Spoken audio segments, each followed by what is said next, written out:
Weer eens, 'n hartlike goeiemôre by hierdie lentoordenking. Ek wil jou vra, uit watter beker drink jy?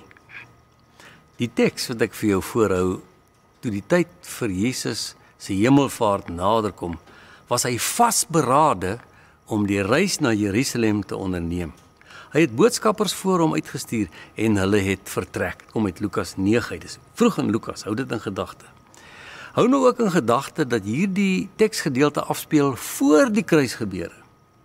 Die gedeelte wat hierdie teksvers voorafgaan, het te doen met die draaipunt in Jesus se bediening.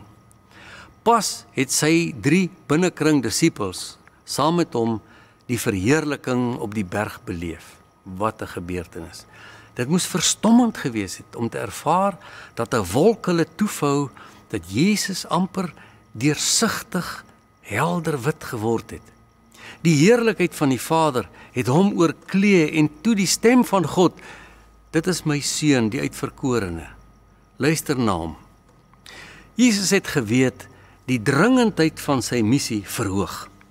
Dit word tyd om terug te keer na sy hemelse tuiste, maar vereers en vir nog 13 hoofstukke in die Lukas Evangelie speel die drama van die lewe van ons verlosser in fyn nuances af. Die disippels het die verheerliking gebeurtenis nog nie mooi verwerk nie. Toe kom Jesus en sy manne 'n pa en seun tegemoet, jy sal onthou, en Jesus verlos die kind van 'n bose gees. Op hierdie gedeelte volg die tekswoord wat ons vandag gebruik en ons lees dat Jesus nou vasberade is. Hierdie woord vasberade wil ek vir jou terugvat in die Grieks toe. Hy is vasberade om in Jerusalem uit te kom. In die Grieks staan daar, hy het sy gesig hard gemaak. Mooi, nee. Hy het presies geweet watter beker wag op hom. En dit het hom nie afgeskrik nie. Om die lydensbeker te drink was die hoogste vervulling van sy roeping. Hy is hiervoor geroep en gestuur en niks gaan dit verhinder nie. Mense met 'n sterk roepingsbewussyn maak daarom 'n groot verskil. Selfs in die gewone lewe is daar bewyse voor. Byvoorbeeld, weet jy wie was Teddy Roosevelt? Hy was die 26ste president van die VSA. Hy was 42 jaar oud toe hy aan bewind gekom het en dit het 'n hele golf nuwe energie in die Withuis met hom saamgebring. Hy was baie erg oor die buitelewe, 'n groot jagter, maar baie omgewingsbewus. Hy was daarvoor verantwoordelik dat meer as 550 miljoen hektaar vir natuurbewaring in parke gesoneer word, maar veral vir die aanplant van bome. Is nie verbasend nie as jy gedagte hou dat hy 'n opgeleide bioloog was. Hy word die eerste Amerikaner wat die Nobelprys vir vrede wen. Dit volg op sy uitbreiding van die Amerikaanse vloot en sy toetrede tot 'n gesprek tussen die Russe en die Japaneese wat op hierdie stadium in 'n oorlog met mekaar gewikkeld was. Sy visie vir die VSA was dat die land die wêreld se ouboet moet wees, wat vyandigheid kan afskrik omdat dit oor 'n groot slaanding beskik. Dit net so terloops. Wat ek graag aan konteks wil bring vir vandag is 'n toespraak wat hy klaarblyklik in April 1910 gehou het en wat vandag nog mense se harte roer. Die toespraak word genoem The Man in the Arena. Jy sal hierdie inspirerende toespraak maklik op die web kry. Hy spring sommer weg met die feit dat dit nie die kritikus is wat 'n verskil maak nie. Ook nie die wysneus wat graag wys waar 'n sterk mens gestruikel het of waar 'n taak beter uitgevoer kon word nie. Die een wat jy moet raak sien is die man in die arena.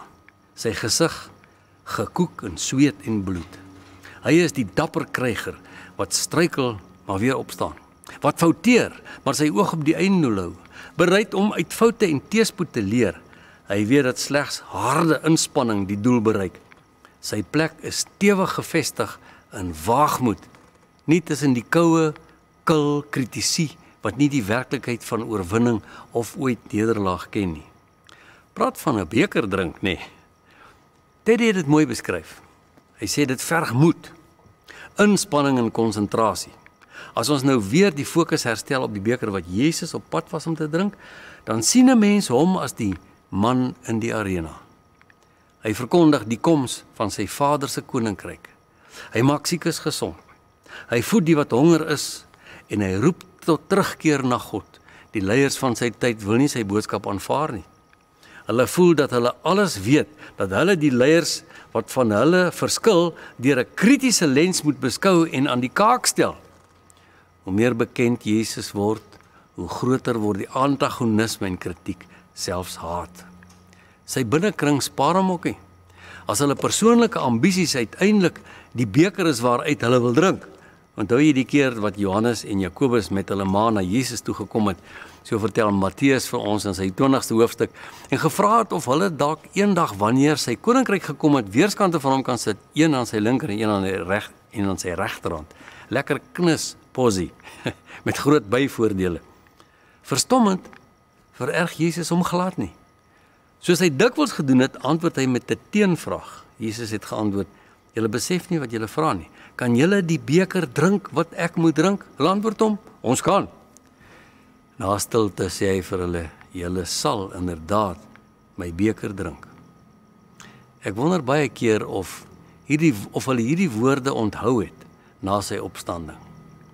Die koms van die Heilige Gees het natuurlik die man in die arena helderder in hulle gedagtes geskets. Hulle het die laaste opdrag ter harte geneem en toegelaat dat die Heilige Gees die nuwe koers aandui en self nou manne van formaat in sy roeping geword het. Mense in die arena. Terug by die vraag waarmee ons begin het. Uit watter beker drink jy? Is jou hart so oorgegee in lenttyd dat jy sy stem hoor, dat jy voor hom buig, dat jy sy aangesig soek? Ek glo so.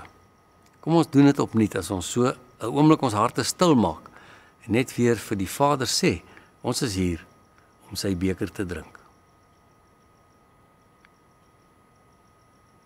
Hemelse Heer, baie dankie vir die gawe van stilte. En dat U stem na ons toe kom in daardie stil oomblikke, wanneer ons soms onseker is, wanneer ons soms benoud is, wanneer ons wonder, waar gaan ons lewe heen, waar is ons in die arena? En dan kom U ons tegemoet. Dan klee U ons met U vergifnis, maar ook met 'n nuwe roeping om uit te gaan, die beker van oorgawe opnuut te drink. Ons vra dit in die wonderlike naam van Jesus ons Here. Amen.